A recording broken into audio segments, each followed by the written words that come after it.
I'm just getting all the live shit set up. All right, I'm gonna go. The Facebook don't really give you no podcasts. Well, I'm gonna say podcast with C.T. Fletcher.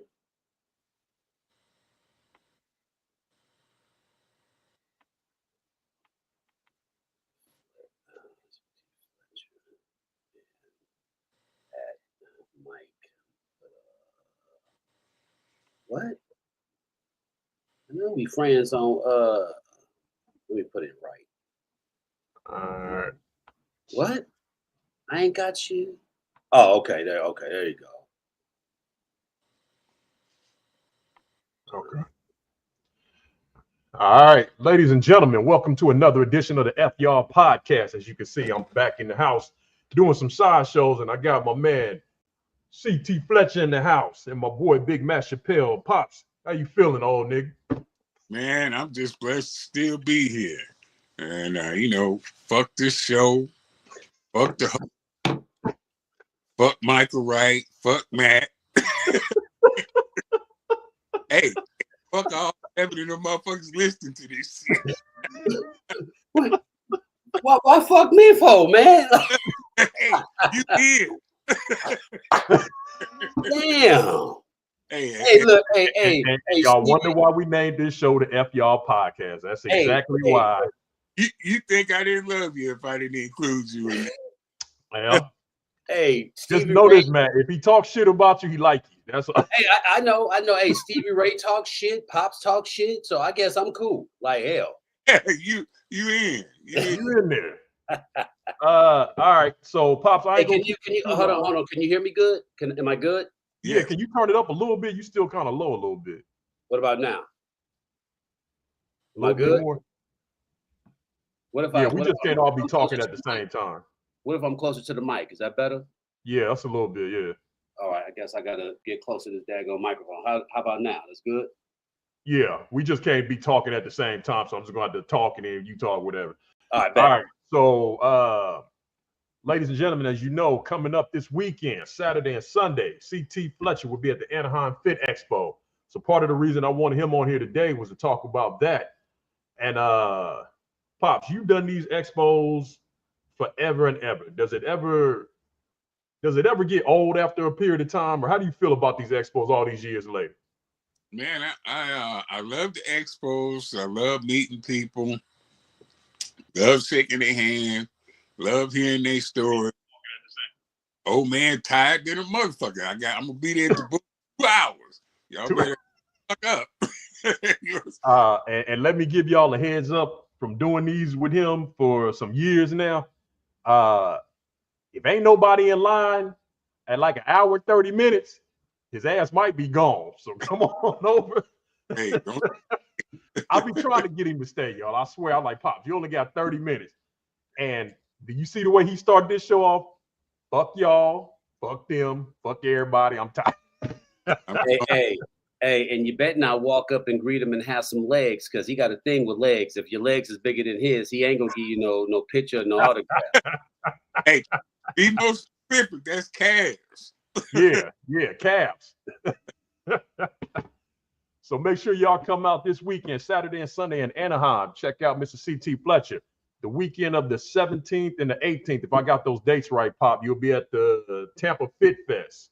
Right. 17th and the 18th. So if you're not in Anaheim, if you're in the Tampa, Florida area, or anywhere in Florida, bring your ass on out to the Tampa Fit Expo. Shake the old man's hand. Tell him how much of a great hoe he's been all these years and how much you appreciate it. Yeah. Hey. Damn. Hey. Y'all know Pops, he been out in them streets a long time hoeing. So the least we could do is pay him the respects that he deserves for all the late nights, early mornings. He been out there doing his thing. In Egg McMuffins from McDonald's. Hey, look, I want to recognize the founder, first drive-through blowjob service in California. Not the drive-through blowjob service. Michael don't recognize for his ingenuity and his first drive-through blow job in the state of California. Michael Wright, the founder, right here with us today. Make sure everybody recognizes this motherfucker. Hey, he said you got stretch marks on your lips, Mike. What's going on? I think that's what he's saying, fam. And Damn, his asshole.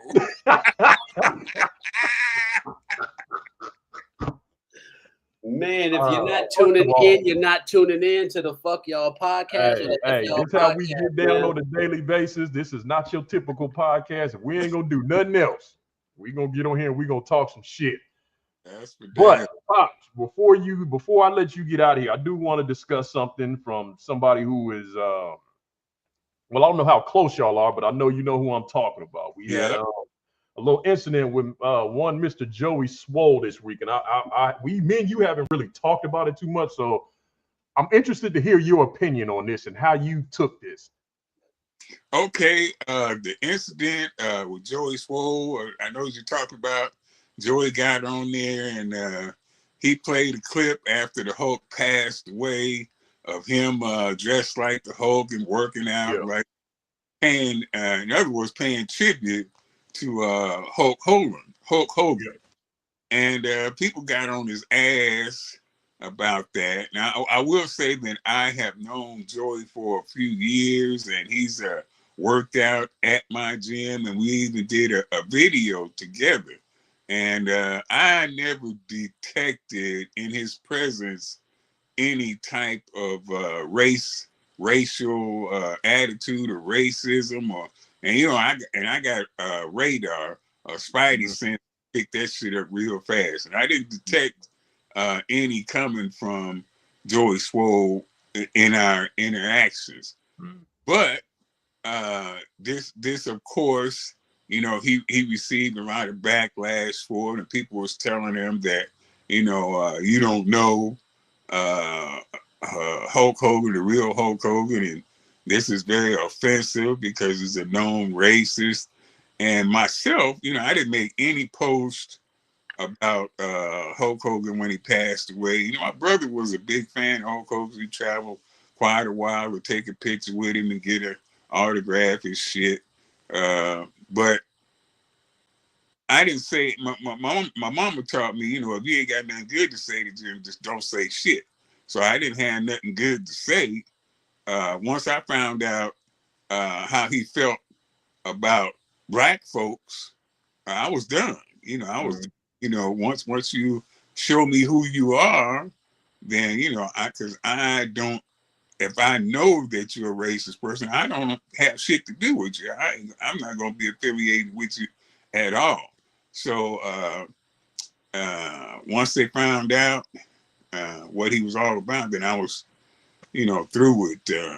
But I think that Joey's, man, and then he fucked, I mean, he stepped. Well, that's the other part, calling us colored folk. Yeah, he fucked even worse. At first he got, you know, defensive when they asked him about it. Hey, you know, people make mistakes, and he, you know, apologized for it, and childhood, he tried to straighten it out, and then he's like, you know, as colored folks, you know, oh my God. And so I was like, oh my God, Joey, damn, you had one of those moments though, kind of myself, when I was on the Joe Rogan thing, and they asked me about a person, and I said, well, this Oriental lady, and I thought nothing was wrong with that at all to call her a Oriental lady, and they immediately, Joe and one of his partners immediately said, whoa, wait a minute, you can't say Oriental, you know, that's like a rug or something. CT, don't say. And I'm like, oh shit, you know, I fucked up. What? Because I meant nothing offensive by it. I just didn't know that the terminology was, you know, outdated. They said, no, you say Asian people. I'm like, oh fuck, I fucked up. So I you know, I was like, well, maybe, you know, maybe Joey just fucked up like me, was ignorant as a motherfucker when he said that shit. But it's kind of hard to be ignorant of that being offensive to black folks. I mean, that's pretty hard. But you know, I guess if I was too dumb to know that Oriental was offensive, then maybe Joey's. But I'll admit it, I was dumb than a motherfucker because I did not know. So if Joey just come on in and say, "Look, I'm dumb than a motherfucker, fucked up," I didn't. That was a offensive term that you know he probably could. You know, maybe people might forgive him, but Well, this is my thing. If you go back and listen to it, you could tell he caught himself. Yeah, because he said colored folks, and then he turned around and said, then he like something to the effect of black and brown people. Like he tried to catch himself. That's why I know he knew what he said was fucked up. Yeah, he knew it was fucked up when he said it. And like the whole Hogan shit, I'm not even giving him flack for the Hogan shit because my thing is this. Like Stevie Ray said, like you don't know how Hulk Hogan affected one person from the next. Because hell, I honestly saw more black people defending Hulk Hogan than I saw going in on Hulk Hogan. Yeah. So clearly, what'd you say, Pops? Yeah, it was a lot. You're right. Yeah. So my thing is this: if Hulk Hogan made that much of an impression on you as a kid or as a grown up, and you want to honor him after he died, cool, whatever. Like it ain't no sweat off my back. But for Joey to sit there and say on his life, well, I don't even know what he said. Like everybody know what he said. Like, come on, bro. Like my thing is just say you're not really tripping about what he said. It don't bother you. You still want to hold him in high regard and whatever. But don't sit there and play crazy. Like Joey's motto is do better. He always want to tell everybody to do better. Do better. Yep.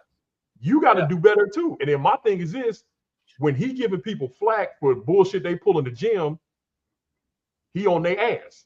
So my thing is, you fucked up. You need to just eat this bullet and take the heat that's coming with it.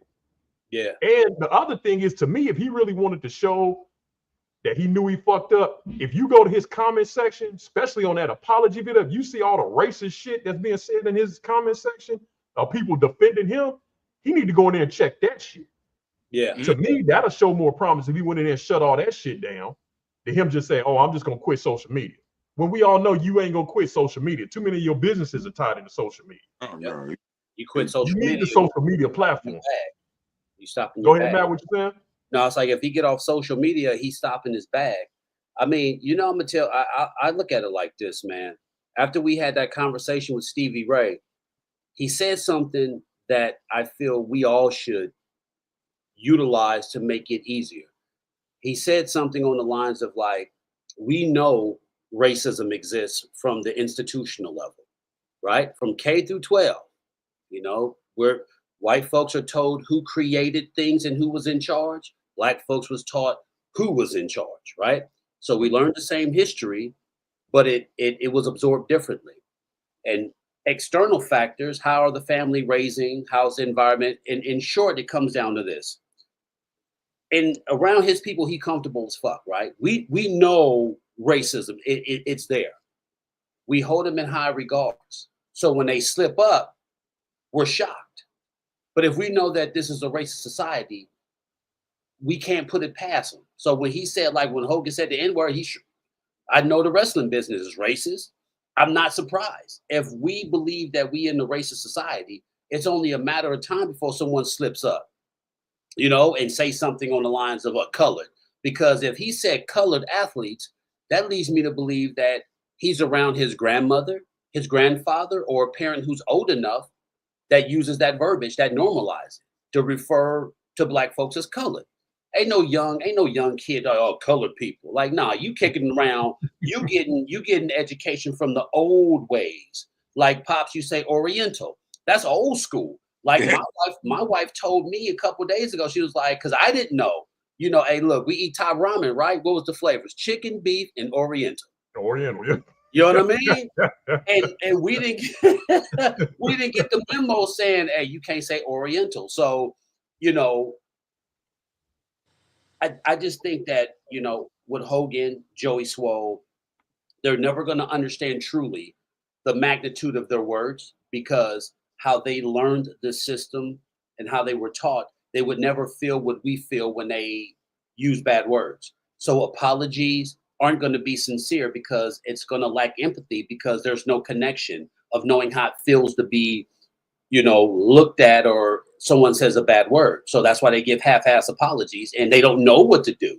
And I think the moment we accept this, you make a decision to either continue to educate or just be like, fuck it. A snake gonna bite. You know what I'm saying? You can hold a whole bunch of snakes. That's you're gonna get bit by a snake. Is the snake biting you because he want to bite you, or is just the nature of what it is? And if we understand that, like, hey, you say colored, you know better. Take this, the chewing that you deserve. Take this learning lesson. Do it moving, but being shocked, like, oh, he said this. It's like Stevie Ray said, it's like an alcoholic fighting the urge to drink. It's like fighting the urge to drink. It's going when they're comfortable enough and they're not around people that would hold them to standard. Hey, so Matt, Mike, y'all do know that racism is I know that a lot of people going to say was, but racism is and was rampant in professional wrestling. Oh yeah. Stevie said that. Yeah, Stevie gave us a lot of game on that one, but He said, "Fuck." I've heard the stories even before that.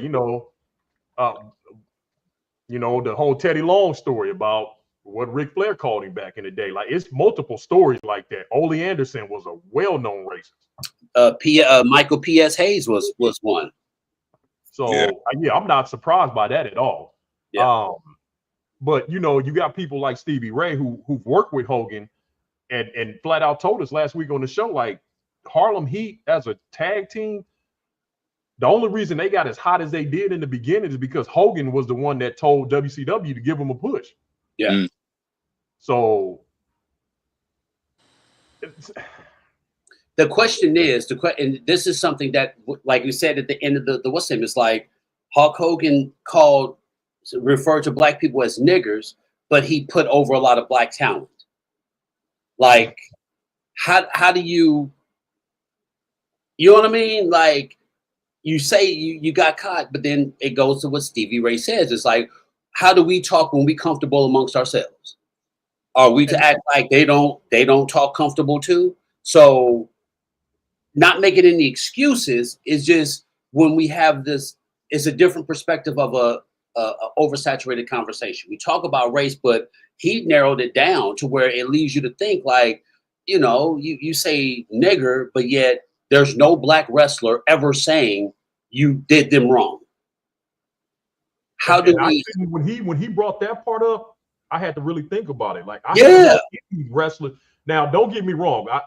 Some of the wrestlers I know personally have said they, how they felt about Hogan, but they haven't publicly came out and said shit. Yeah. And you haven't found a lot of, and honestly, their issue with Hogan is not necessarily the racist shit that he said. It's the whack ass apology, so-called apology he gave after the fact. Yeah. Because they feel like he never really owned it. Yeah. His whole thing was just be careful who you talking shit around. Yeah. But once again, basically like the gist of his apology. But what Stevie Ray said is like, how could he possibly understand the magnitude of it? Like, how could he understand? It's wrong, but if you do something to somebody, it's a level of empathy. Like, man, I really fucked up, bro. Like I feel you on that. Like, man, I fucked up. But when people don't have an idea like how to feel, like, yeah, you're gonna give some bogus ass. You know what I'm saying? It's like take race out of it. Somebody does something and they give you an apology, it's ass because there's no connection to what happened. Like, they have no idea the magnitude of it. Like, how can I expect you to apologize? You don't even know your ass went a hole in the wall. You don't even know. You have no. And there's people like that. We from an environment where we see game goofy people like, bro, you have no idea what the fuck you. So when oh man, I was just nephew. Like, you have no idea, bro. So now do we? Like Matt, I'm sure you got some homeboys you tight with, pops. You know how me and you talk to each other on a daily basis. Yeah. A lot of the shit that me and you say to each other, we couldn't say out in public. Yeah, but you know what we don't say is fuck them white folks and fuck them. We don't have no racist conversations. Yeah. Even personal conversations when ain't nobody else around, and Yeah. that's when you can tell when I'm not worried about people seeing any conversation or any hidden conversation that comes. I ain't worried about shit coming out to light. Yeah. That I believe is gonna make me sound racist. Because if I was a racist, if you a racist in private, motherfucker, you a racist. I mean, if you're a racist in private, they just don't know about it, but you're still a racist. I mean, people may not know about it, but your ass still a racist. So it's to me is if you know we talk 20,000 tons of shit. Hey, but you won't hear no racist shit come out, and that to me that's the stick to be judged by, the measurement to be to judge a person's racist or not, if they're racist or not. If you're racist in private, motherfucker, you racist. Yeah. Yeah. One second. So with that being said, do you feel like this is a hole he can dig himself out of?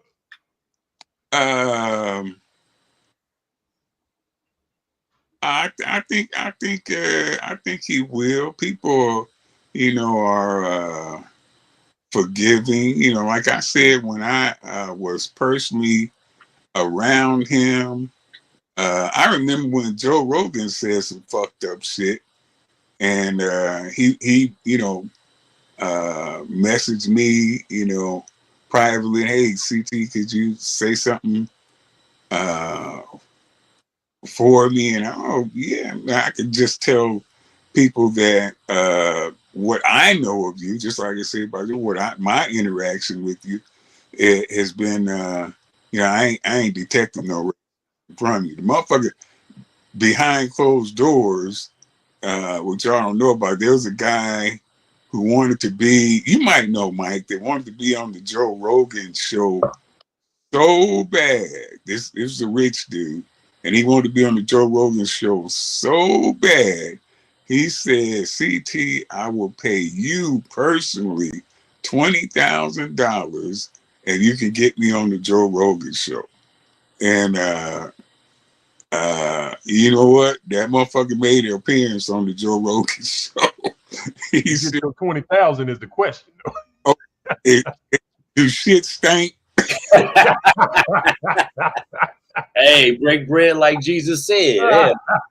Money look good on the wood. I'm going to recommend that motherfucker if I did. Like, hey man, at first I was like, hey man, if Joe wants you on there, he'll call you, he'll let you know, you ain't got to do all this shit. He's like, hey, 20,000 personally, if you get me on there. I say, hey Joe. Hey Joe, I know this dude. Hell no. Yeah, but like my thing is him basically putting that whole thing in his stories about I'm done with social media. Like to me, it's just giving the impression like you can't handle the heat. But my thing is your whole platform is known for putting heat on folks when they fuck up and making them own the shit. When did he say that? I didn't even see that for it. He just put it in the stories. Oh, okay. He put in the stories, and it was something to the effect of all the good I've done.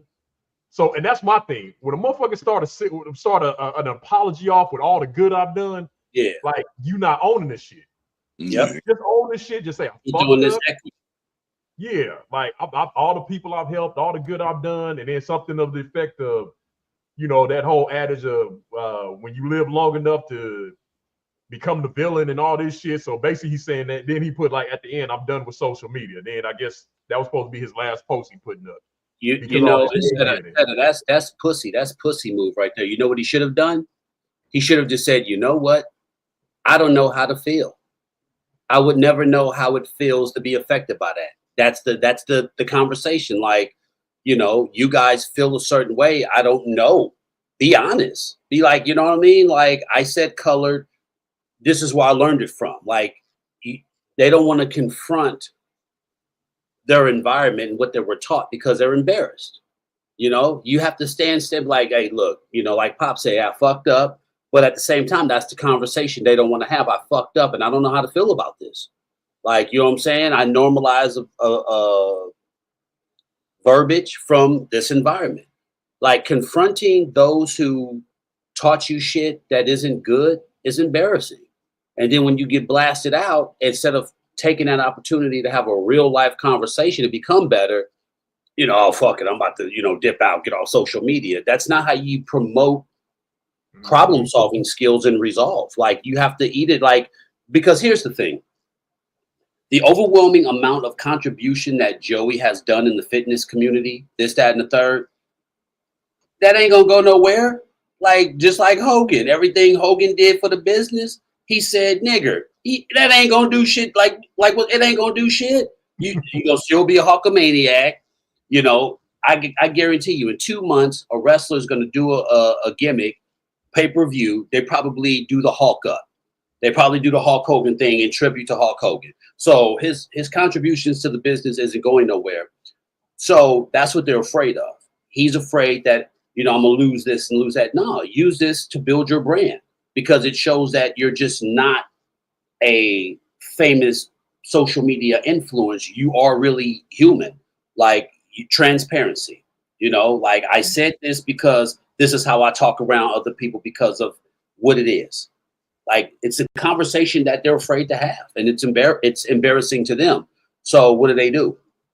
I'm just going to shut down shop. Okay, when is someone going to be like, I fucked up?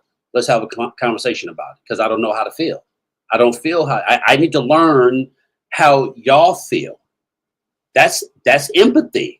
You know, I don't know how y'all feel when I say colored, it slipped. But apparently if people are, I need to tap into that because that's only when I'll know, like, damn, like women say, don't call me no bitch no more because like, you know, no, I got to be a bitch. Well, if you know how that makes a person feel, you know what I'm saying? And we have these conversations, you try your best to be like, okay, I can't refer to her as a bitch. You know, when you really want to care, when you want to care and you want to be empathetic, you'll take that slow nigga over a fast quarter any day of the week. Yeah, that's like I said, that's my whole thing. Him running away from this shit.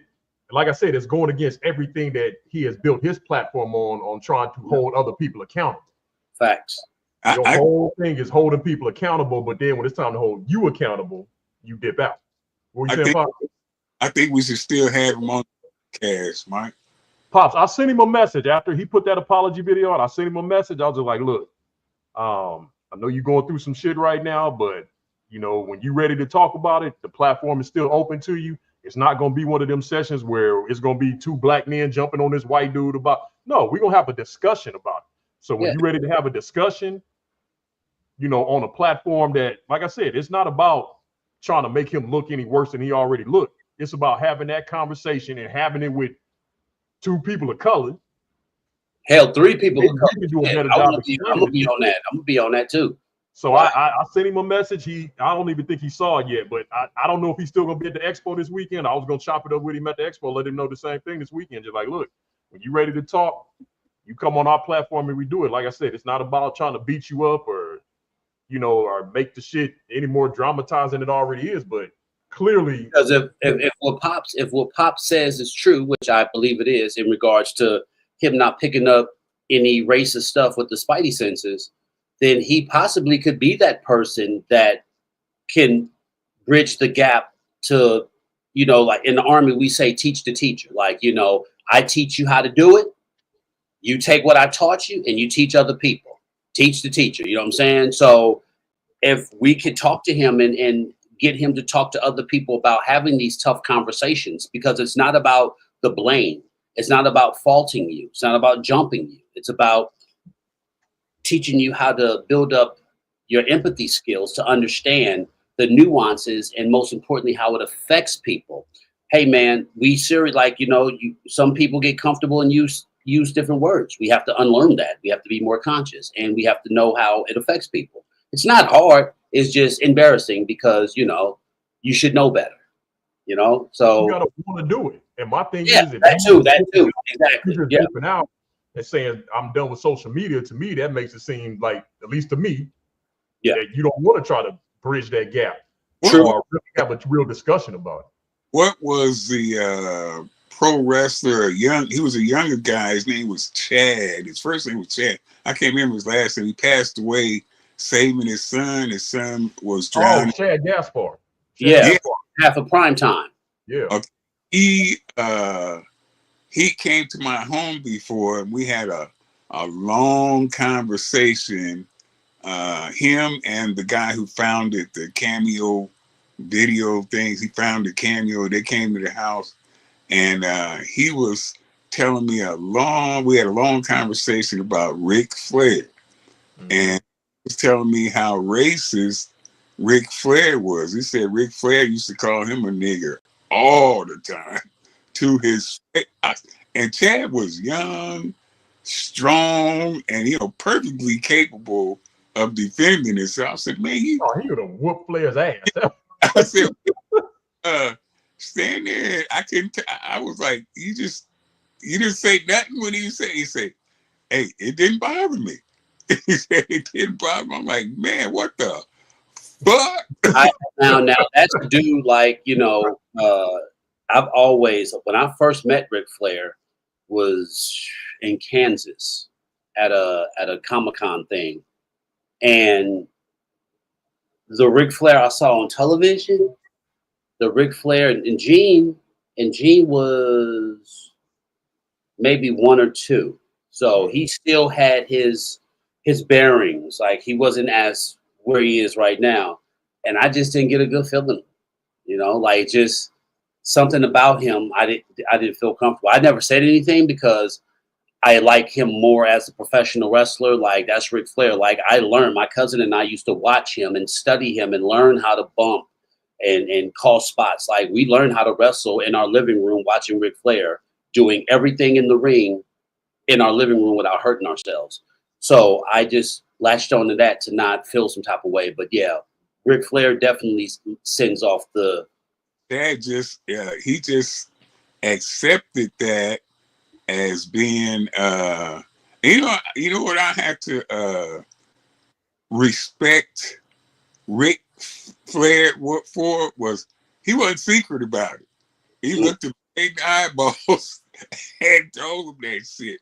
And and I guess that's what Chad respected him for also. He said that was just Ric Flair. He said that was just Ric Flair, man. I'm like, oh my God. And I guess it aids into what Stevie was talking about. Like, when you just know that's just who that person is, like that's just who he is. Like, I'm sure he probably wanted to beat Ric Flair ass, but if you know who a person is, it shouldn't affect you as much because you know who the fuck they are. Yeah. I was shocked because he told me, it didn't bother him when he said, and that shit definitely bothers me. I said it, many times on social media that I am never going to get so friendly with a person that's not my race that I would get friendly enough to say that word because I don't ever want them to get the impression that it's okay to say it around me. Facts. Fuck that. I ain't play that motherfucking shit. So, and I want to let people know, because my perspective is, if you know something is the way it is, when it goes according to how you know it is, you don't get out of pocket and you don't get out of character. You know what I mean? However, comma. Yeah. Don't think I won't rock your fucking snot box. All right. So you call me the N-word, nigger, whatever, I'm gonna drop your ass. But me being surprised that someone I put on the pedestal, oh man, it's my favorite so-and-so, like, what am I to expect? Like, nothing surprised me, but trust me. That was my thing with the whole Hogan thing. Like, you say something, I'm sleeping you on my. I'm gonna knock you. I wasn't surprised by the Hogan thing. Like, when it came out, I was probably one of the few people just like, I'm not surprised by it at all. Especially off what it was based on. The fact that he was that upset that his daughter was supposedly dating a black dude. I guarantee you, there's probably a lot of white men who are friends with black dudes, work with black dudes, hella cool with black dudes, but they wouldn't want the motherfuckers dating their daughter. I can tell you that right off the bat. So the fact that he thought his daughter was dating a black, and it triggered him like that, I wasn't surprised by that shit at all. And you know what's funny? And that's why Stevie Ray said he can be a Hulk Hogan that helped Harlem Heat rise to the top of WCW, become 9-time World Tag Team Champions. Yeah. But also wouldn't want his daughter dating Stevie Ray or Booker T. Yeah. Yeah. Hey, you know what's funny? It's these white men don't want their daughters, fucking brothers, but the most viewed adult entertainment in 2024 was Ebony. Dead ass. Pornhub did a what's the name? Where it's like the most viewed porn in America is Ebony.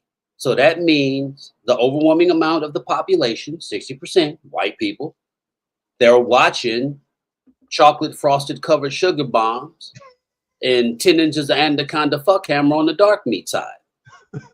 They got the statistics. They got that shit locked in. Like, y'all guilty. Y'all watching. Y'all don't want your daughter. That's why. Because you're watching that porn. You seeing what's going down. And you don't want that. So, hey, chewed up grass is bullshit. So that's why they scared. They're scared. They don't want what they be watching on that website to happen to their daughter. And hey, you know what? I can respect that. I can dig it. You don't want because you already know. You already know. So I understand the reservation, but there are consequences when you out here like, I don't want my daughter fucking these niggers. Don't say that shit around the wrong ear, because you're gonna Joe Frazier your ass in a heartbeat, knock you down. Shit. Just so you know, that whole little soliloquy you just put together, that's a clip. I'm putting that as a clip. Oh well. Hey man, feel free. You can use that. Before I let you get out of here, I do want to let everybody know. So the FYR Podcast YouTube channel now has memberships. So you can join. We got a $4.99 a month membership and a $9.99 a month membership. And if you get the $9.99 membership, you get to come over to CT's house and slap him in his goddamn face any day of the week you feel like it, because that's what comes with the $9.99 membership. Not only do they get to slap you in your mouth, ain't shit you can do about it, but sit there and like it and love it. Now, how you like that shit? Hey, at least I'm getting $9.99. You get to sit there for free. Hey, and they ain't using their hand either. Damn. Oh man. You getting teabag, brother. Oh shit. I gotta go. Shit. Yeah, go. You probably ain't finished taking a shit. So go on and finish taking your shit and enjoy your dick handle chair over there, and I'll check on your ass later on. Oh, before you go, Pops. Also, the guys, if you on the YouTube and if you go to the YouTube channel, you'll now see the Shopify store for all the podcast merch. One of my favorite shirts, the design I created, is this design back here, which represents the heart and soul of this podcast shit, which is me and this old bastard down here. But I put the heart to symbolize me and CT both being survivors of having open heart surgery. So if you want to support the podcast, get you some merch, head over to the Shopify store on the YouTube channel. Or if you go to the link in the bio of any of my social media, you will see the Shopify store, so you can support the show through there, also through the memberships. Pops, any closing words before I let you get out of here and go take a nap? Now, Matt, love you, brother, and I'll see you later. Mike, Pops. Mike, trying not to get so many slapped across your forehead. Hey, Pops, remember, when you get off the podcast, you got to go wash your ass now. You got to wash your ass. Make sure you don't know how to do that. That's something he ain't learned in his 66 years on this earth yet. Oh, come on. He ain't learned it yet. Listen, look, you need to get one of them peace pads that Brother RZA be selling.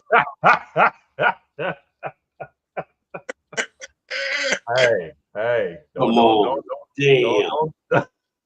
don't disrespect Brother Reese's past like that now, damn it. Motherfucker, you need to get a subscription to that. And wear them on your asshole.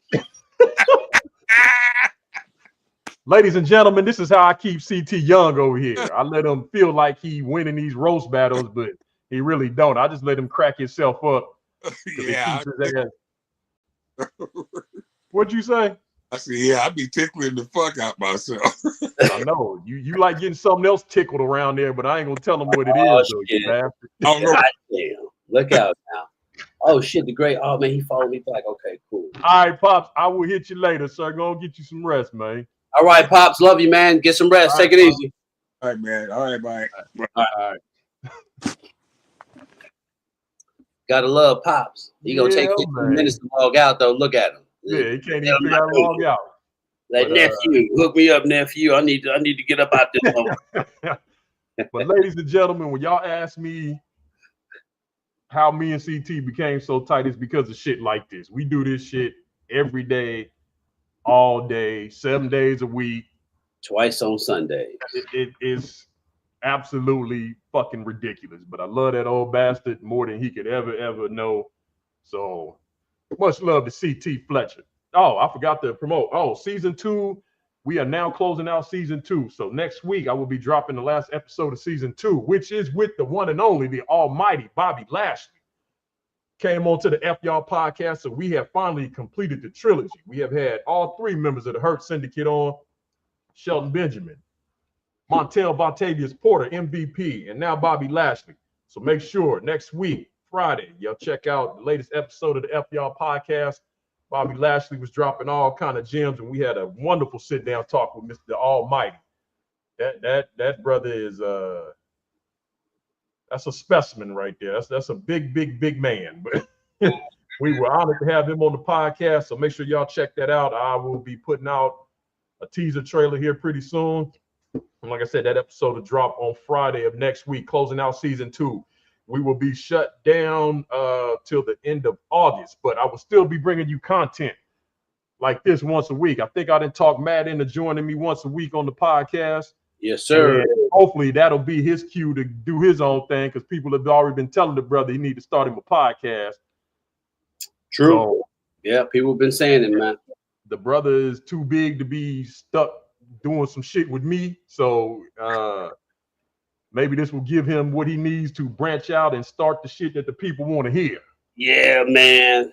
Well, what's the hesitation though, bro? Like seriously, what's the hesitation with it though, man? You know what? I told someone on TikTok. Someone asked me. They said, "How come?" I was like, "To be honest with you, I'm fucking lazy, man. I'm lazy. I had a young kid. he's good on TikTok. The man made me a fucking intro, like with my music from my album on. Like it's called Chappie's Corner. I had this podcast was called Chappie's Corner, where I was supposed to talk about things, but I realized not only am I lazy, but I'm lazy to the extent of elevating my creativity. Like on TikTok, it's freestyle. Like on TikTok, I freestyle shit. I don't write shit down. I'm just off the hip. Podcasts, you didn't get into the realm of you need to write your shit out. You need to write, hey, how many minutes we have for a topic? What are we going to talk about? Blah, blah, blah, blah, blah, blah. I ain't got time for that shit. And let me say this real quick, and people have to understand, having a podcast is not just having a microphone and something to record on. Like, put these shows together every week. I tell my wife all the time, this shit is a job. Yeah. It takes a lot of time, and I got kids, man. You have to have time. You really have, because once again, you have a podcast, and then you have to edit. You have to do, and I tell people, man, this shit is harder than just, like you said, having a mic podcast. They don't understand. You got to edit. Like all my homegirls with OFs, like a lot of people don't know all the pictures and all the videos are old as fuck. They're old. they're at least a month or two old, but they go 2 or 3 months out unless it's personal on request material. But most of the shit you see is old. The bread and butter is the editing. That's the job. You know, you spend 4 hours editing your content, man. That shit is just time consuming. So I don't really have enough time to do that shit, man. I really don't. You know, I don't have time. You know, if I had the privilege of having people that would edit and do that labor work, sure.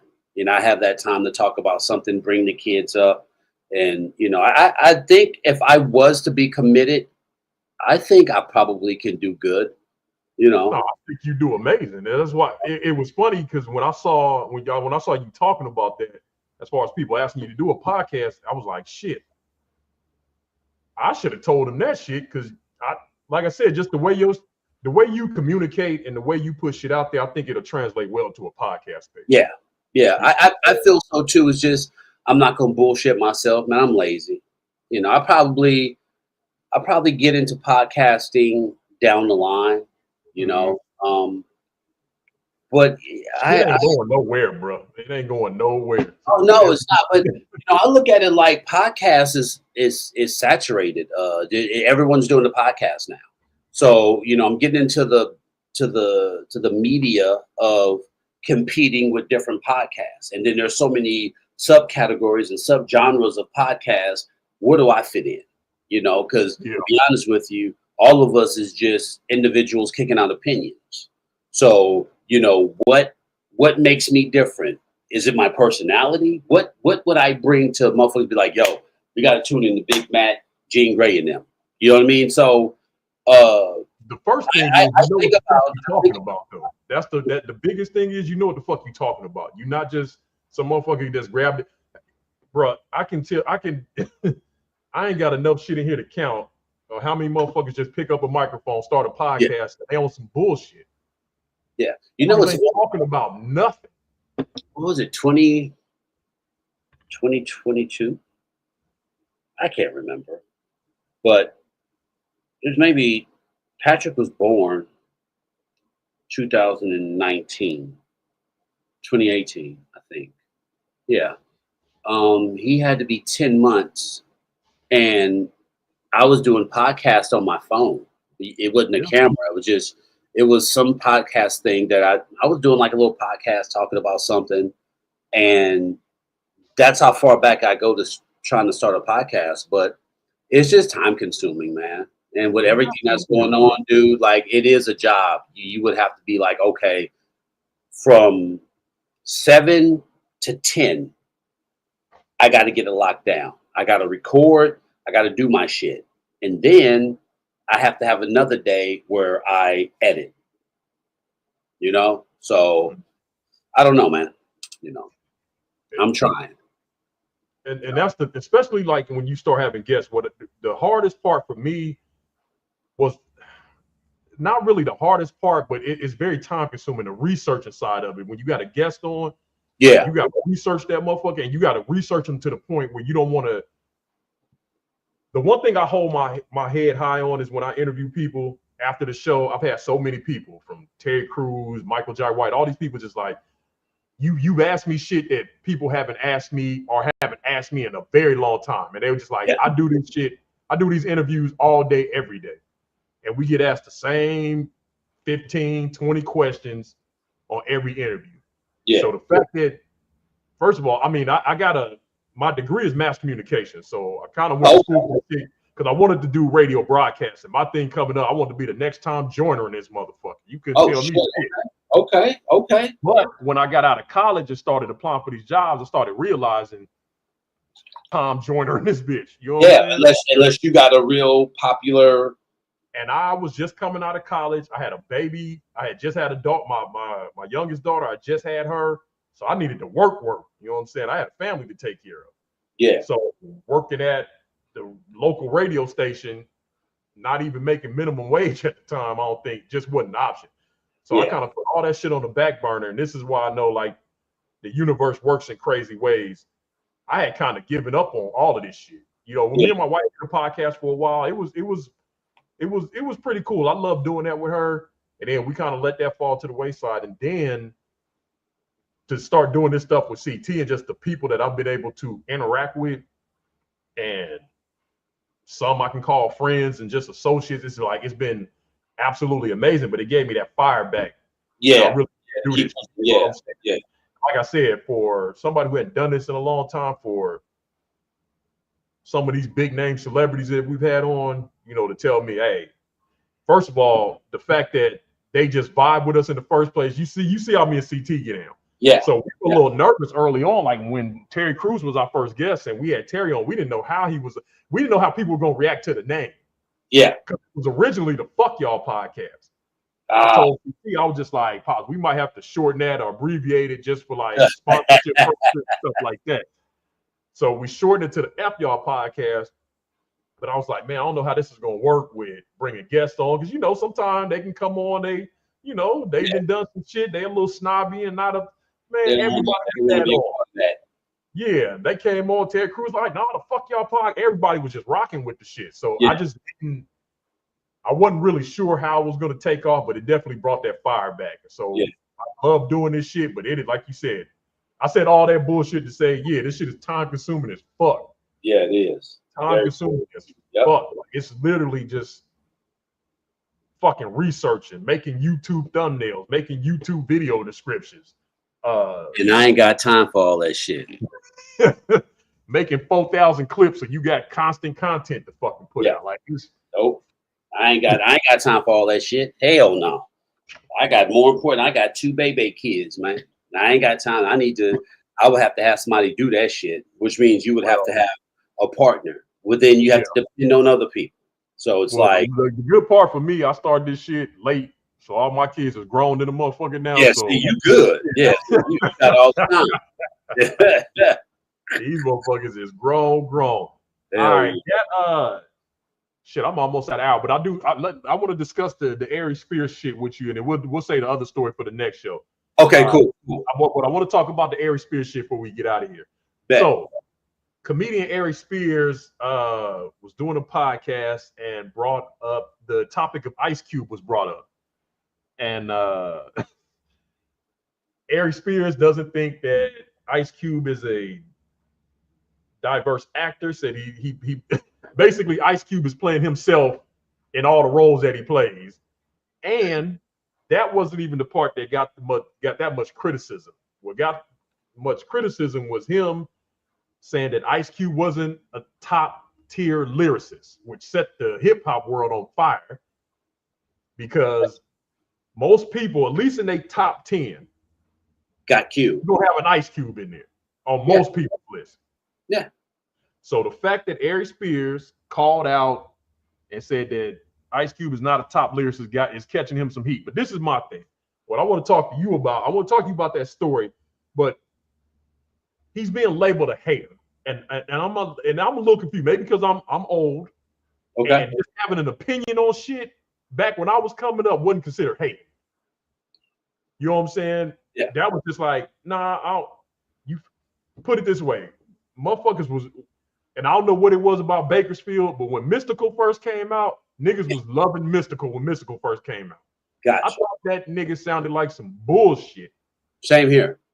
And I just couldn't get down with Mystical. It wasn't like I hated Mystical the man. Yeah, it's just the music. Yeah, I didn't like his music. And nobody was like, oh, no, man, you a hater because you don't like Mystical. It was just like, we had our discussions about it. But I don't know. It just seems like there's been this shift where if your opinion on something doesn't match the masses, then you're considered a hater. Okay, so I'll share something. When I first heard E40, I was in high school. My cousin Mike. Don't do it. Don't, Matt. My cousin Mike was bumping. We were doing homework together. My cousin Mike was bumping E40. I think he was bumping Federal. I fuck with you heavy, Matt, but ain't no E40 slander on the F Y'all podcast. Man. I was like, this nigga suck. I was like, who the fuck is this? They're rap like talking like he in cursive or something. I said, "Who the fuck is this? Like, this is the weakest shit ever." Keep the Sneak. When I first heard Kick the Sneak, I was like, "What the fuck is he talking about?" Coming in down. Hey, come I was on, like, "Hold the fuck up. Hold on." Because once again, when I started rhyming, right, I leaned more towards the East Coast because their way of expression with rhymes and shit. Like on the West Coast, if you wasn't a pimp, if you wasn't a street nigga, if you wasn't a D-boy, if you wasn't on that shit, you got no love. You got no love from the majority of Oakland niggas, right? Mm-hmm. So when I started rhyming, I wasn't rhyming about that shit. So I leaned towards more of the East Coast. So I got used to a certain standard of rhymes, right? Okay. And I was influenced. Shout out to Sanitation Department Music. My boy KU, my boy Dre, Ye Post, Chuck. Like, you know, I met A Plus from Souls of Mischief when I was like 15. Like, I was young Matt around these dudes making music that wasn't necessarily like the music in Oakland. So my influence. Say something real quick. Shout out to Souls of Mischief. Like real talk. Like Yeah, your brothers ain't talked about enough in my yeah. opinion. Adam, and Del the Funky Homo Sapien. I grew up around them, dude. Like literally, like, you know, I was there with them dudes. But with that being said, my shit towards music was different. But when I heard In a Major Way, when 40 came out In a Major Way, and I heard Dusted and Disgusted, I was like, okay, this nigga's dope. Like that's when I fell in love with E40, because I don't know how, like, Major Way in a Major Way sounds completely different than Mailman and Federal. It's just a whole different sound. And when I heard it, I was like, yo, like, this nigga dope. And then when I heard Keek the Sneak, I think I was on the E pill. I ain't gonna lie to you. I was high. I was on one. I heard Keek, and I was like, I heard his first album, Copium, and I was like, this is the best fucking album out right now. So I gained appreciation. However, long story, the whole Hater, in my opinion, came out when the Loonies came out with that song Player Hater. Because then when you had an opinion that was against them, oh, nigga, you hate, nigga. So to be honest with you, in all fairness, as I'm older now, hater is just a dismissive word to downplay your emotion, or not your emotion, your opinion. Like, you know what I'm saying? Oh, nigga, you hating, like, because I don't care for that. So it actually mutated, you know, like when you have an opinion, and because it basically was to make you feel bad because you ain't jocking another nigga like everybody else jocking. Like, you know, you got on Jordans, like, you know, nah, I don't fuck with them Jordans. I fuck with Reeboks. Oh, nigga, you hate. So now it morphed into, if you don't agree with somebody, or you hating on them, and it's not hating. And when it comes to Ice Cube, look, I'll say it. I don't look at him as a hard rapper. Like, hear me out. That's just my opinion. Like, put it this way. MC Ren, DOC, in my opinion, are better rappers than Ice Cube. Ice Cube is he's not a lyricist. Ice Cube is one of the best storytellers ever. So when we classify Ice Cube, if you say Ice Cube is a lyricist, I'm going to say no. On Drink Champs, it was a back and forth between Tony Yayo and the other dude, the DJ, or the other dude, not more, the other dude. DJ EFN. Yeah. He said Cube, because he fucks with Cube. And he was like, Cube is better than Biggie? Like, you bugging. Biggie's a better lyricist. He can rhyme around Cube. But Biggie will never write a story. Like Ice Cube, like Summer Vacation. Summer Vacation is probably one of my favorite songs. That is a straight story. That's a story. and how he rhymed it, he told a story. Perfect. Once upon a time. Don't get me right. I get this is about Q, but you brought up Biggie. Biggie was a hell of a storyteller. Not better than Q? No. Like, to be honest with you, I can't think of any, like, he did 10 Commandments to 10 Crack Commandments, but when it comes to like a storytelling thing, I can't remember a Biggie album. The song I Got a Story to Tell, where he was telling about fucking Anthony Mason's girl, where he was messing with her. Okay. But Biggie, I don't know. It was something about Big Rap. When I listen to Big Rap, like, I don't know what it is. Like, I get visual pictures when I hear Big Rap sometimes. Like, some of his shit, like, the way he puts shit together, it's just like a visual picture. Q, to me, is, and he's labeled himself a hood storyteller. Yeah. He labeled himself a hood storyteller. So I can't knock you for the storytelling part, but I'm gonna ask you this because you actually do music. What's the difference between? Is there a difference between a rapper and a lyricist? And if there is, in your opinion, what's the difference? Oh, fuck yeah! A lyricist comes from the standpoint of the craft. Syllables, stretching vowels, double, triple, quadruple entendres. Yeah. You know, it's a style of writing. You know what I'm saying? When you're rapping, you can rhyme, but you're rapping. There's no flipping of syllables, no compounding. You know what I'm saying? Like, prime example is Eminem. Like how Eminem rhymes, that's a lyricist. So when you hear that cadence, that type of rhyming, that's an MC. He's a lyricist. King Los, Daylight, Loaded Lux, you know, fucking Razzcast. Hell, even Yuckmouth from the Loonies. A lot of people, I don't care. I'll tell Yuckmouth to his face. He a street nigga that's really a blur. Because his attitude, like his creative, street niggas ain't really creative like that. Yuckmouth used to draw and read comic books.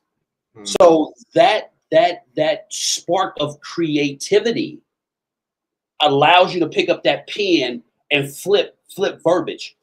You a street nigga telling street stories, but if you're a lyricist, your stories are now amplified because you can be way more descriptive, flipping words. Yuckmouth has a line, and it's in my blood. He says, "Invite me to your mansion, homie. I bet a nigga come back the same night as a master mandemony, pandemony. See, my family's hungry. Eat a can of phony MCs and dump their ass in San Antonio. The niggas are baloney like Oscar Mayer." That rhyming right there is from a lyricist. Not a rap nigga, a lyricist. How he was flipping those syllables. That's a creative thing. That's a person who studies the craft of writing. So that's a lyricist opposed to Numbskull or a Drew Down or Selly Sale, you know, Little Bruce, niggas who just pick up the pen and rhyme the words. You know what I mean? That's the difference between an MC and a rapper. So Ice Cube is a rap nigga who's not a lyricist. He'll pen a story like Boys in the Hood. Woke up quick at about noon, just thought that I had to, that's Cube. Eazy-E's rhyming it, but that's what I'm saying. So that song is so prolific, not because of Eazy, it's because if you rhyme that song to this day, you can close your eyes and be the exact same person that's living through it. Mm-hmm. That, in my opinion, doesn't make you better than a lyricist, but if a lyricist is up here, a storyteller is up here.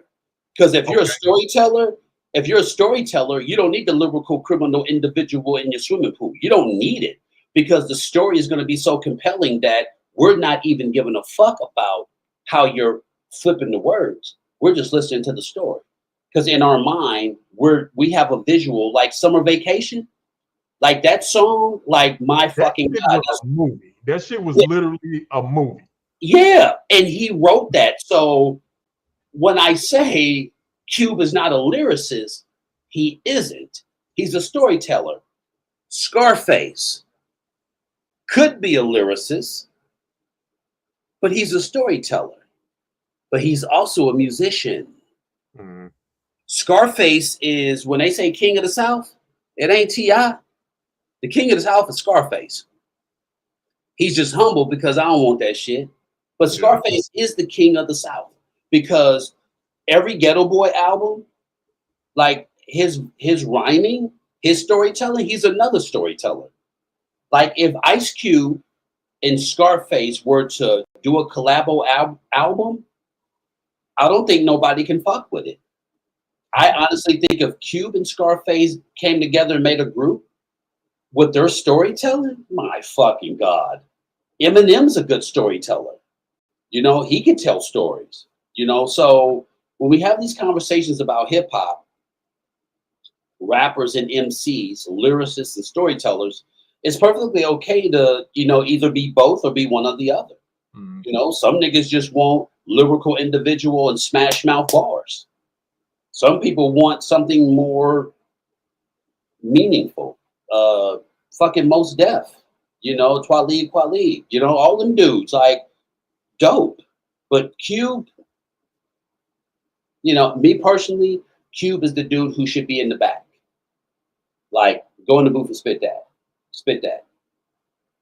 Because other people, because how Cube rhymes, I just don't like how he sounds, like how he rhymes. Get up, like his voice, like it's no diss. It's no disrespect to Cube, but he's dope. Cube is dope. Cube is dope, and he is up there. But me personally, I think with his penmanship and his storytelling, if he put it in the hands of someone who voices a little bit different, who can tell that story a certain way, I would keep my mouth closed. If I wasn't a rap dude or a lyricist, hell yeah, I'll read up. Yeah, you brought up Eminem a minute ago, and Eminem was the guy. Like, I'm not gonna sit here and act like I got Eminem albums on my playlist and none of that shit. But I saw a documentary with Eminem. He was the guy, as he was talking about Tretch, made me go back and listen to Tretch.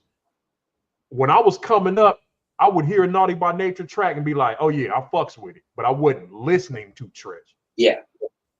When I heard Eminem talk about Tretch, I went back and just pulled up a bunch of that old Tretch shit. And I'm like, he's a monster. You took the words out of my mouth. Tretch is a fucking beast on that microphone. And his cadence and how he like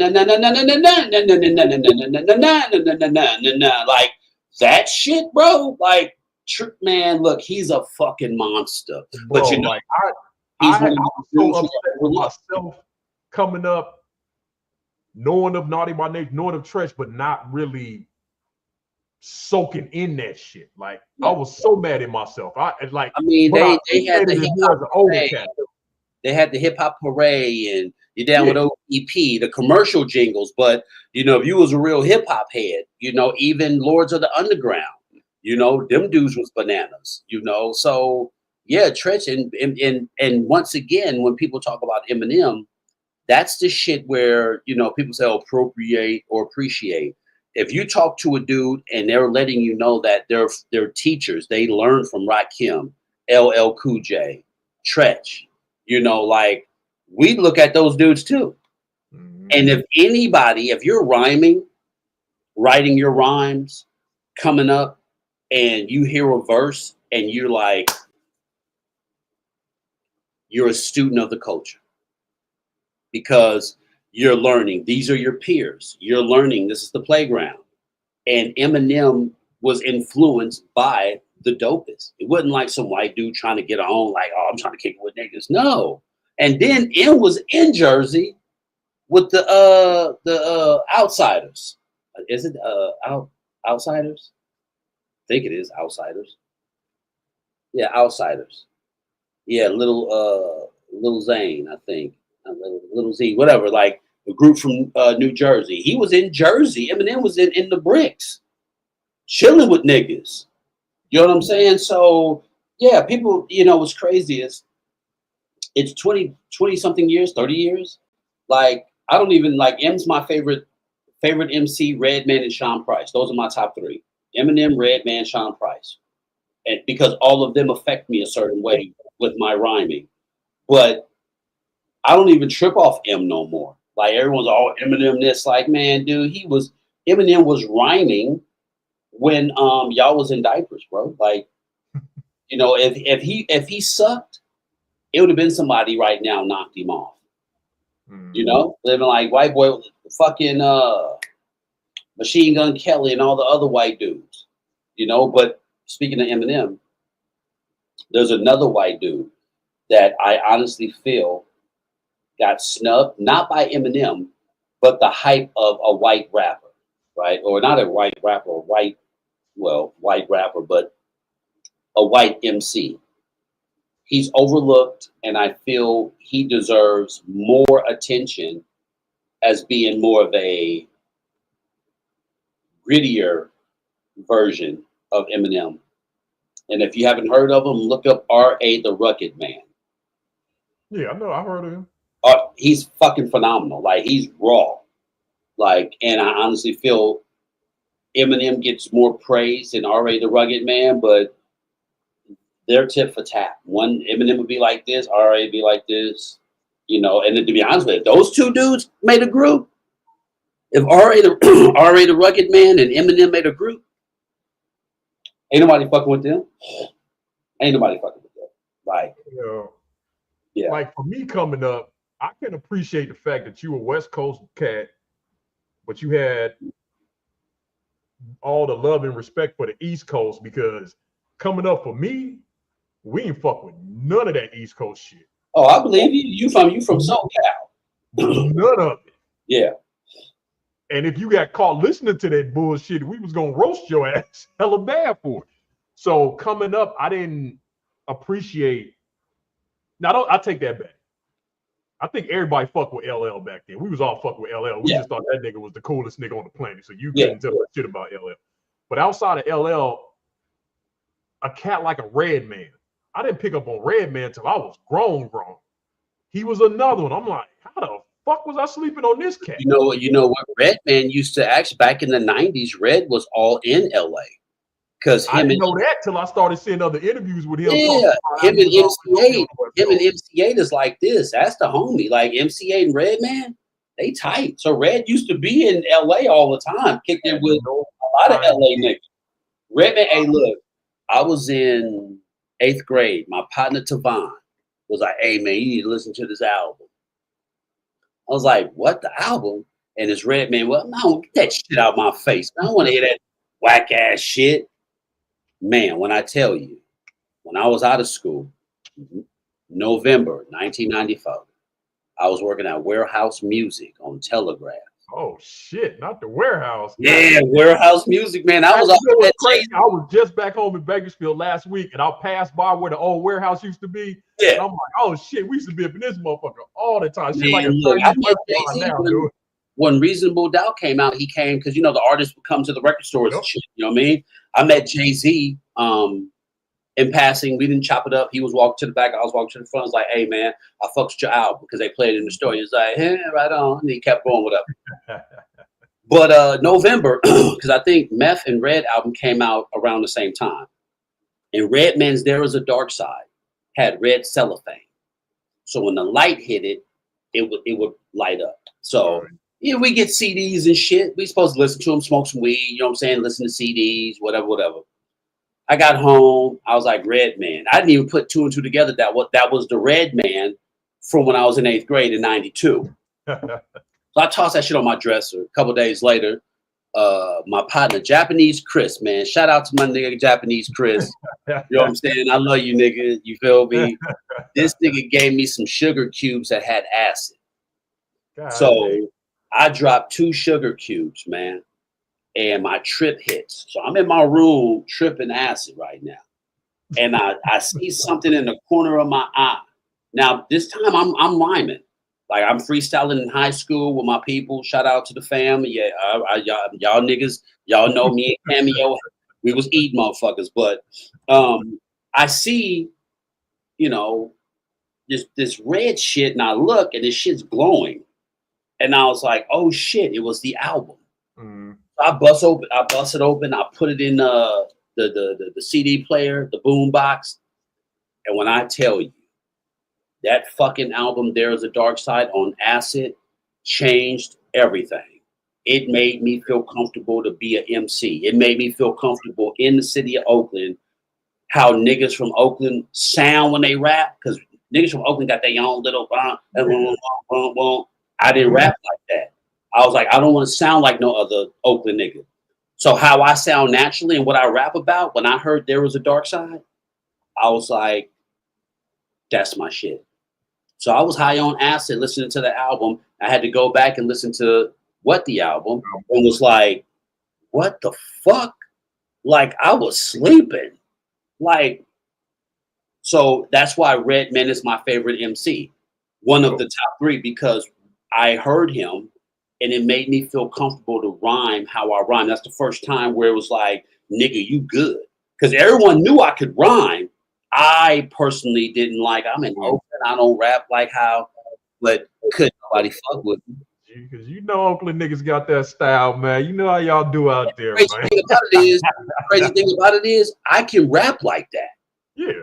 I can sound like that, but I will sound like everyone else. And I'm influenced by it. My ex-wife used to be like, nigga, you always on that East Coast shit.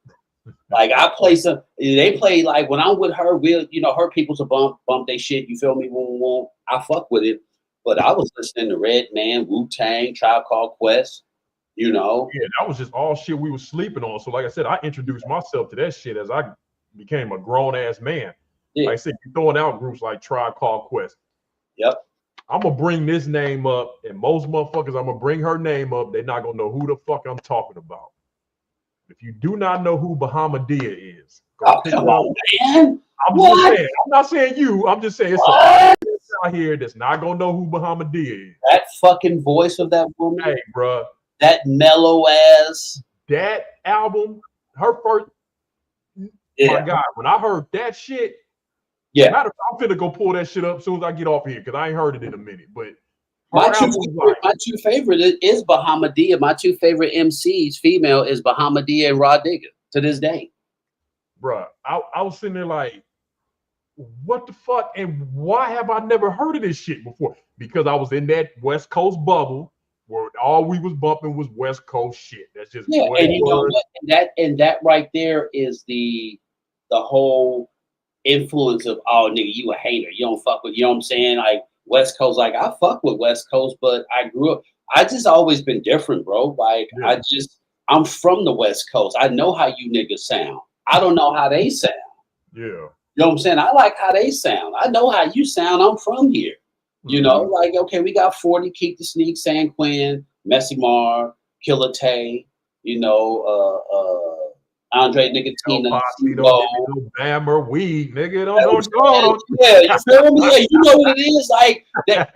That's where we from. That's our people. That's our soil. Mr. Fab, Mr. Ill, like EA Ski, like all these dudes, like we know them. But me personally, the East Coast niggas, man, they just be on some shit that just like, oh wow, like when Wu-Tang first came out. Like I was one of them niggas watching kung fu flicks. So what, nigga? You incorporate what?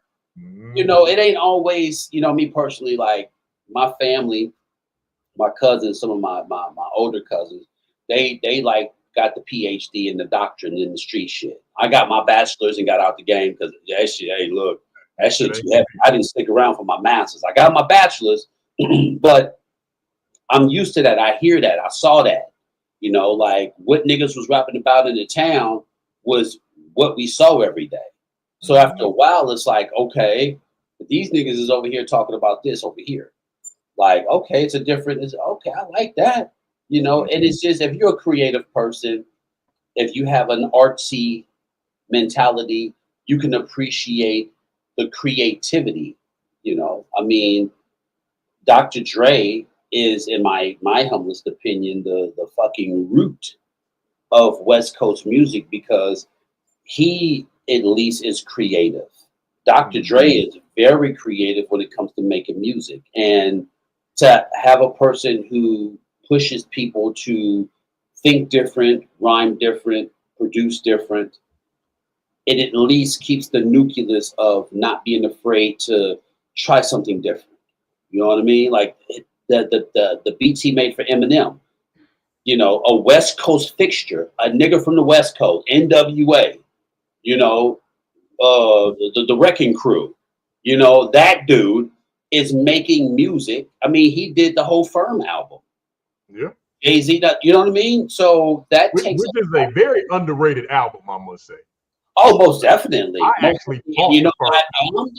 Because it was that whole East Coast, West Coast shit. Yep. I mean, you had fucking AZ and Nas. That there's not too many niggas. Hear me. There's not too many niggas that can go bar for bar with those two together. There's not too many MCs. You're not gonna go bar for bar like that with Nas. And though AZ, in my opinion, is like the quiet nigga, he'll cut you. Like AZ is phenomenal, you know. So, but during the whole, did you know Dougie Fresh? I don't know if you saw this. Dougie Fresh was going to sign with MC Hammer.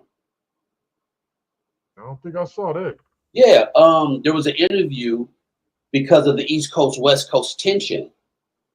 They were talking. Hammer and his brother, they had something going on, and Dougie Fresh linked up with Hammer, and they were supposed to like do like a group, because Dougie Fresh, who he is on the East Coast, and MC Hammer, the goal was to say, well, if these two fixtures can come together and chill, then it can die down.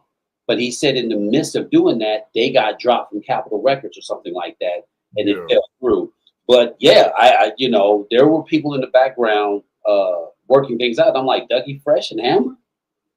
That's a combination I wouldn't have expected, but the things we don't know behind the scenes, you know what I mean? Yeah. Oh, it's the same shit like with the whole wrestling shit. Like when I get some of these stories and shit, just that the motherfucking public don't know. You hear those backstage, so you're like, what the fuck? Like, yeah, you had no idea just certain shit is going down. And that's why I was able to change the way I saw things in regards to Hulk Hogan, because I'm like, okay, you know, like it's still fuck Hogan. Like, yeah, you said that shit. Like, it ain't like change your mind and give him a pass. But when you understand better, you're like, you're right. Like, what am I? If we stay in a racist society, why would I get mad if a motherfucker says something racist? Now, if you say it to me, you know, you're gonna get your ass whooped. There's gonna be consequences. Yep. But the initial, oh, you heard so and so said nigger. What do you expect? Be saying the right, you know what I mean? Like, you don't feel no type of way. Like, look, if a rattlesnake got a rattle, and it rattles before it bites, and the motherfucker got bit by a rattlesnake, that's what they do. You know, you can't, oh my God, he got bit by a rattlesnake. Well, that's what happens. So as you get older, you know, like trying to tap into a more refined way of thought, you know, because and being open to other shit. That's the thing I love about talking to Stevie Ray. Like, we just be having our regular talks. Like, sometimes he has a way, and that's why I love having older cats in my circle. You know what I'm saying? They give you that point where I think I know everything, where I can't learn from these cats. You know what I'm saying? Yep. Yeah. Because Stevie will drop some shit on me. I'll be like, bro, I never even thought about it like that. That's why, like I said, when we had that conversation, that was a real eye opener. Like, not on some old fanboy shit, but I said, I be goddamn. Yep. You know, we talk about racism. We know racism exists, but we're not believing.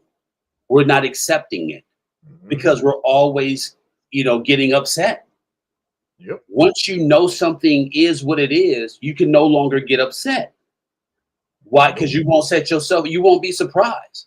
You know, if the institution of education is racist, and the external factor of what these kids are learning at home, whether it's good or bad, determines the product of the human being.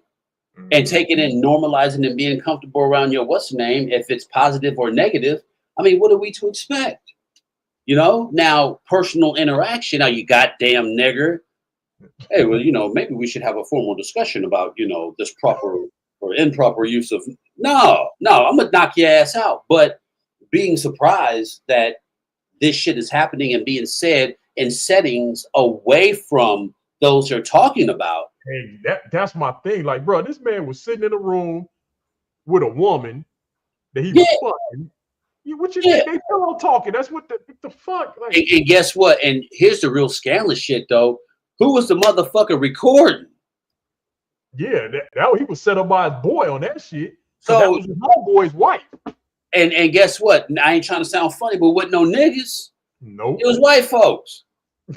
It was white folks. So here he is comfortable around his own people, and they stabbing him in the back. Why be surprised? Yep. Why be like, oh man? I mean, let's just be honest. Same thing in our demographic. You know, we put our people in high places, acting like they're exempt from shit.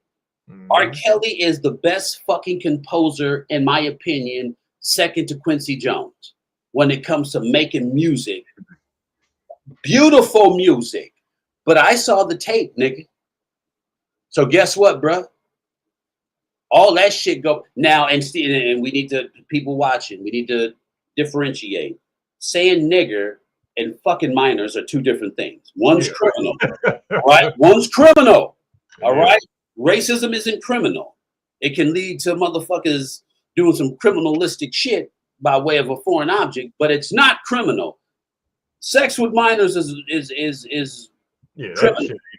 So with that being said, all of that shit goes away, and it hurts us because we feel that people are exempt from certain behaviors because they make us feel good.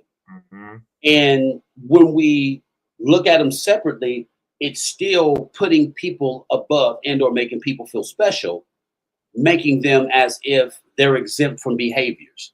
And unfortunately, it's not that way.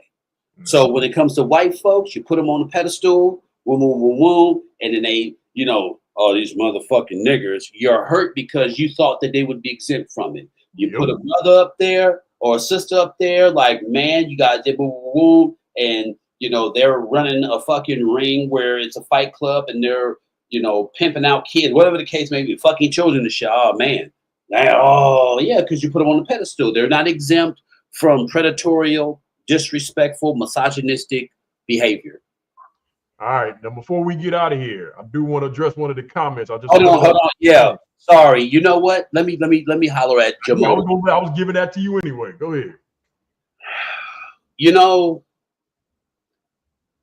I hate Crooked Eye, and I'm being facetious because he is such a phenomenal MC, but you seldomly, like, you have to be in that rabbit hole. You have to be down to Crooked Eye. Crooked Eye, oh my God. And I hate that because every time we talk about West Coast MCs, he's always overlooked. Thank you, Jamo the Great, for bringing up Crooked Eye. He is dope. He's a lyricist, you know, but he's not in your face, so it's easily forgotten. You know, Supernatural, Razzcast, Exhibit, Crooked Eye, Planet Asia. Like, there's, my bad. I always forget about Crooked Eye, man. But I'll go out on the record and say this, since you brought up Crooked Eye. I would say top 3 lyricists, West Coast lyricists. Number 1 would be Locksmith from the Ridge. Razzcast or Crooked Eye. But 3 top lyricists are those 3. I'll give that to Crooked Eye for always sleeping on him. And I don't think I've ever put forth a list of West Coast lyricists. I'll put Yuck as 4. You know what I'm saying? Or it probably can go either way. But Crooked Eye needs to start being discussed more when it comes to, you know, hip hop and being an MC. He's just always on some other shit, like interviews and shit. Like Crooked Eye, you have to dig into crates to pull out Crooked Eye, but you have to be officially tapped in too. All right, we got a couple of minutes left, but you just made me think of something talking about lyricists. So will.i.am did an interview with Sway. Okay. He said Black Thought is a million times a better lyricist than Jay-Z. You agree with that statement? Absolutely. Okay. Absolutely, yeah. Matter of fact, that's another nigga that's always never in the conversation because they don't even be tripping. I'm hearing his name more in the last few years than I have any other time before. Well, because it's the whole Eminem thing. Like, Eminem, somebody said Eminem's the king. Eminem never said that. That's just motherfuckers. I just think that's the motherfucker starting shit. Like, they say Eminem the king of hip hop. Eminem ain't never said no shit like that. And it's just to start a conversation to target M to have motherfuckers think who can beat M. So Black Thought came up, Black Thought. But if you listen to Yaya, it's called Yaya on Eminem's album, the How to Kill Something. It's the Alfred Hitchcock joint. Listen to the song with Royce the 5'9", Black Thought, and Eminem. This is the second time someone bodied M on his own shit.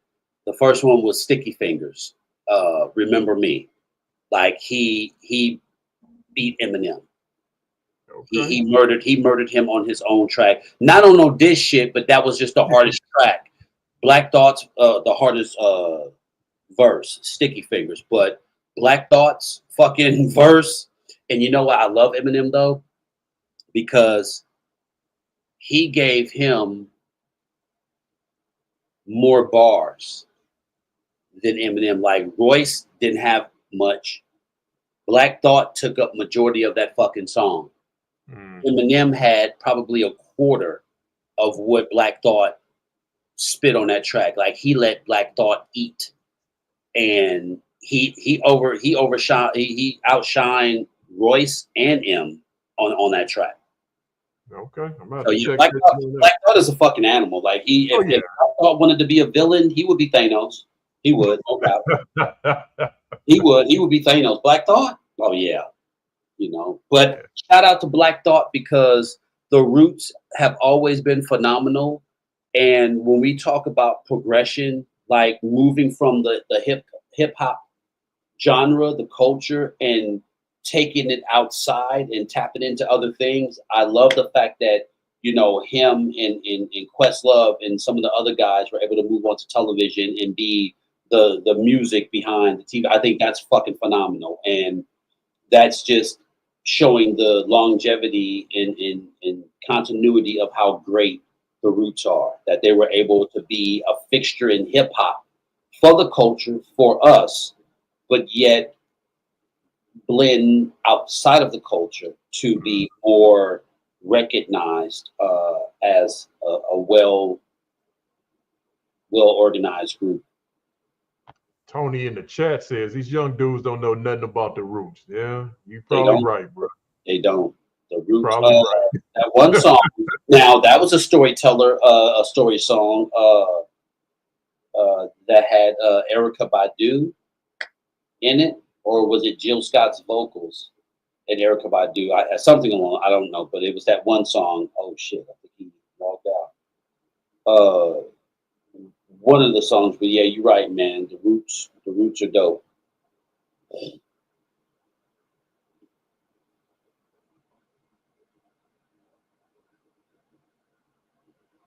When Shaq voice changed. That's culture history. Yes, sir, man. Let me see what happened. I think this shit dropped. Give me 1 second, you guys. Here. Oh, snaps. What happened? Did I drop out? I'm in the show.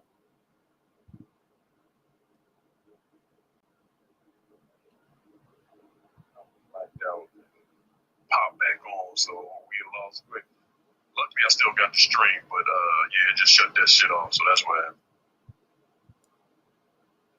All right. I don't know what you want me to do. I'm still in.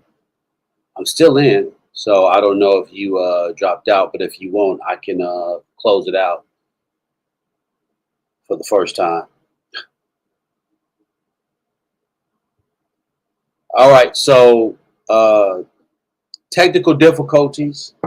However, thank you guys for tuning in to CT Fletcher's F Y'all podcast, starring the one and only CT Fletcher, my homie Mike, Big Matt. I'll be around more often to do videos and be a guest on the show.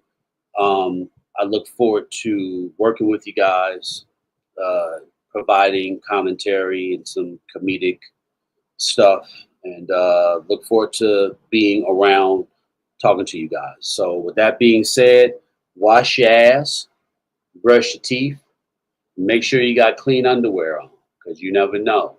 Your ass might end up in an ambulance. They cutting off your clothes and you got shit stains in your underwear. You dig it? All right? They talk about your ass and shit. It might save your life. But this motherfucker had. Oh, you back in. I was closing out the show for you, man. Yeah, sorry about that, y'all. Damn, everything just blacked out in this motherfucker. I'll let you know that. I was telling the people, you know, thanks for tuning in, this, that, and the third, and to wash your ass and brush your teeth. And make sure you wear clean underwear, because you might end up in an ambulance and they're going to cut your pants off and they don't want to see shit stains and dookie prints in the underwear. So do that shit and say thank you. Say thank you. When people do something for you, say thank you. It means the world. And always try to make people smile, because a person goes through bullshit 24 hours in a day. And that one smile that you give to them, making them laugh, they'll remember that. I'll let Mike close us on out, man. All right, ladies and gentlemen. So, like I said, the FYR podcast is going to be on hiatus for a few weeks. I'm trying to talk this motherfucker next to me over here to jump in on the weekly show with me. So I think we may be able to work something out. Yeah, I'm on, man. I'm on like a light switch. I'm with you. I'm thinking about every Thursday evenings, we'll hook up. Yeah. Do a live show, talk a little shit, have some fun. Yeah. Yeah, so we're going to do that. Also, make sure, like I said at the beginning of the show, this weekend, Anaheim Fit Expo. Come out, see CT Fletcher. My ass will be there. All your favorite fitness influencers will be there. So come out, shake the old man's hand. We'll be there Saturday and Sunday. If I'm not mistaken, CT will be at his booth from 12 to 2 on both days. So y'all make sure y'all check him out if you're in the Tampa area, the 16th and the 17th. Make sure you come out to the Tampa Fit Expo, see CT there. The man's going to be doing a lot of traveling. Another reason we got the show on hiatus for a little bit, to let him get out all his travels. So y'all make sure y'all check him out. Like I said, podcast merch. Go get the new podcast merch. It is you'll see the Shopify store on the YouTube channel, all the links in our social medias. Matt, one more thing for you. When you go stop getting, let me tell y'all, if y'all don't know who this brother is, come on, man. You be in most shit on TikTok than a little bit. I mean, I watch you sometime, and I sit in my house and I say, this shit got to be tiring. Like, it's got to be fucking tiring. It is. All the bullshit that you got to deal with on a daily basis on that damn app. I know what type of cat I am. I ain't got the patience. And I might be lacking some of the intelligence to deal with some of that shit too, because I know how I am. I mean, most of that shit, most of it is my fault. And when I say it's my fault, it's not that I be targeting people. It's my fault because I know better. You know what I'm saying? I know better. You know what I mean? Like, Matthew, use discipline. Ignore these people. But the other side of my brain be like, but man, you from Oakland. Like, you know what I'm saying? You got the gift of gab, like, on some real shit. You can fight. You with the shit, but you can clown and hurt their feelings. And look, nigga, look, you getting paid for this shit, though.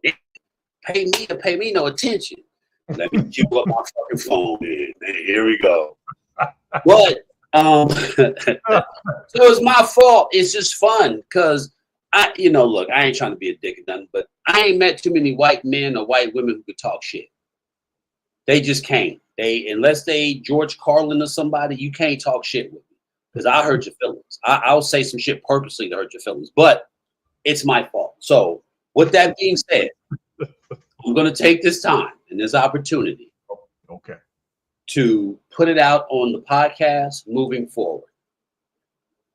I'm rebranding myself on Instagram. I'm no longer going to have a burner page on TikTok. I'm going to kick out the content that got myself and my daughter and my son where we're at. It is fun. It is time consuming, but also my wife is like, hey, babe, I've noticed that you're spending way more time going back and forth with these people. And you said that you weren't going to do it. So I have to be responsible and take the initiative to check myself. If I'm going to be having my name associated with C.T. Fletcher in the podcast, I'm not going to fuck up the bag, and I'm not going to jeopardize not just my peoples over here, but any opportunity, to move forward. Now, don't get me wrong. I will not tolerate disrespect. I will address it accordingly, but making it a whole separate thing to, get engaged in the bullshit. I recognize who I am, my potentials and my capabilities. And if I'm, if I have a microphone next to Sting and I'm asking him questions, if I'm, talking to Stevie Ray, if Pops is like, huh? Did you release that clip of you interviewing Sting yet? No, I haven't actually. What you sleeping on? See, I'm lazy. You know what I mean? I'm sitting on an interview with Sting, and I'm lazy. I haven't even posted it yet. But that's my point. It's like, C.T. Fletcher, Sting. I have an opportunity to mingle. I mean, Mark Henry, Sheldon Benjamin, all these people. Why am I going back and forth with people? Why am I doing that? Mm. It's fun. It's addicting. I make money off of it, but I got to learn to take that slow quarter over a fast nickel. Yeah. Well, it's a reason we all fuck with you, though. So don't lose the essence of that shit, though. And that's something that's easily overlooked. Like when I first reached out to, Mia Yim. When Mia, she inboxed me on TikTok. You know what I mean? And I shot her my number. I'm in class learning about sales and shit. She texts me. How many of these people I'm going back and forth with have that opportunity? Yep. So sometimes I get caught up in the notes. Like people send me videos. Oh man, so and so said this. So and so said that. Whatever. I'm close to 1 million supporters on Instagram, and I didn't really get that doing the back and forth shit. Yeah, that's how that's like the way I look at shit. Like I used to be short tempered, just go doing this. Like, man, I'm rubbing shoulders with some big name people, man. I was like, for all this bullshit that comes along with this shit, motherfuckers stay talking shit. Yeah, like, you'd be amazed how many comments I got to go into YouTube and erase because they saying some dumb shit about Pops. They're like, oh, fuck all that shit. Yeah, like I could be flying off the handle about that shit, but it's like. Yeah. I'm clearly in this position for a reason. I'm doing something right in this motherfucker. I just got to keep doing that shit. You know what I'm saying? And I have to learn to be appreciative and be humble, but yet at the same time take a step back and be like, yo, bro, like, and my cousin here, shout out to my cousin Sale.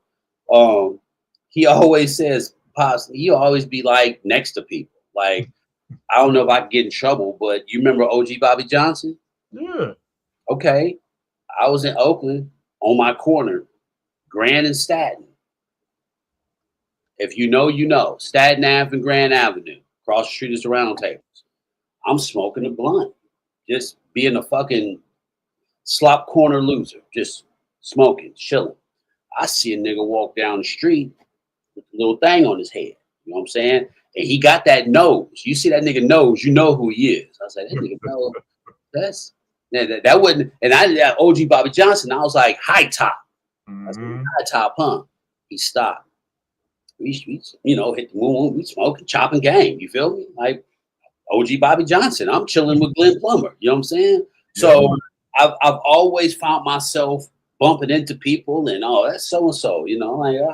So I need to start recognizing that I do have the ability to find myself around, people. Like when you're there, not trying to smell your own piss, but when you're put in a position, or if you're there, that right there ain't really, you know what I mean? like, why go back and forth when you have an opportunity to create dialogue with people that can go outside? Like when I asked Sting, I said, like, how many people asked Sting, like, the black lipstick, the black makeup, the, what did he call it? The black, what's the name? No, he said it wasn't face paint. It was another name. Oh, forgot the name of the stuff it's a name for it. Nonetheless, was that a homage to when they were the Blade Runners? mm-hmm. No one asked that question before. The whole black and white, because when how was it working with the Ultimate Warrior? You know what I mean? Like, oh shit, nigga, you old, huh? Like, yeah, yeah, you know what I mean? So when you have that opportunity, I have to be aware of that. Not cocky, not snobby or arrogant, but I'm 47, MAGA Trump supporters. It is what it is. On Instagram, I am going to engage, but I think it'd be better if I present myself a little bit more articulate and give some education instead of just calling people cunts and dumb bitches and all that shit. Honestly, bro, I'm gonna say this to you. One of the things when I first started following your shit, the reason I fuck with it is because even when you was letting the motherfuckers have it, you was doing it in a way that wasn't, every now and then I see that Oakland come out and you know what I'm saying? And you can't help that shit. But for the most part, every time you was letting somebody have, you was doing it in a way, you was lightweight being a dick, but you was doing it in a way that was still educating people. Yeah. And still articulate, but you was still being an asshole about it, which I appreciate as well. Yeah. But it wasn't done like in a just asshole way. It was like, yeah, I'm gonna educate you, but I'm also gonna clown you at the same time. Yeah, yeah. And that leads into more shit. You know what I mean? Because it could, because I gotta balance it, like you're too much of an asshole in the education portion, they're not getting it. Other people are getting it, but they're not getting it because you're too much of an asshole. So maybe if you, not be a dirty asshole, maybe be a clean asshole. Yep. Asshole's an asshole. If it's clean or dirty. So if you be a clean asshole, you probably can touch more people. But yeah, I'm just going to rebrand it, and I'm still going to make the content. I'm still going to engage, but I'm just not going to, just come out putting two in the tits, one in the teeth. You know what I'm saying? I'm going to try to do it in a way to where if someone who's famous or a media outlet picks it up or something like that, they don't have to edit it. They can actually play the whole clip and see that, okay, yeah, this dude is a certain way, but actually I have to be conscious of it. You know what I mean? So if I'm going to push it, if I'm going to align myself with you guys, I can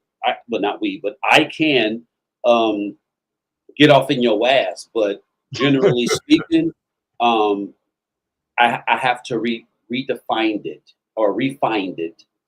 Redefined it and just hone it in a little bit better so that can actually be my brand, like my marketing, what's the name? So that's what I'm going for. So, but yeah, I'm on board with you, man, you and Pops. I look forward, if you get Joey Swole's I'm gonna try to work that out this weekend. Hopefully, if he still shows up to the expo, I'm definitely gonna try to chop it up with him and see if I can line that up. I definitely want to talk to him. Yeah. Michael Lionheart in the chat. He said, I F with y'all, man. We F with you too, partner. Hey, salute. This out, man. Yeah, man. Yeah, man. I'm gonna go on and kill it right there. Ladies and gentlemen, this is the F Y'all Pipe. Next week, we're gonna have my boy Shane Taylor from AEW. He's gonna be on with me and Matt. But we're gonna do this Wednesday. I'll shoot you guys a time once I settle that with Shane. But we're gonna do it a day early next week. So make sure y'all jump in and work. We'll do live on everything. Just YouTube live everything. But it'd be okay, cool. Shane Taylor, man. We're gonna chop it up, talk some shit, and have a good time. And on that note, we're gonna end this show like me and Pops do every week. Fuck y'all. Fuck all y'all. Hold on. Be safe out there.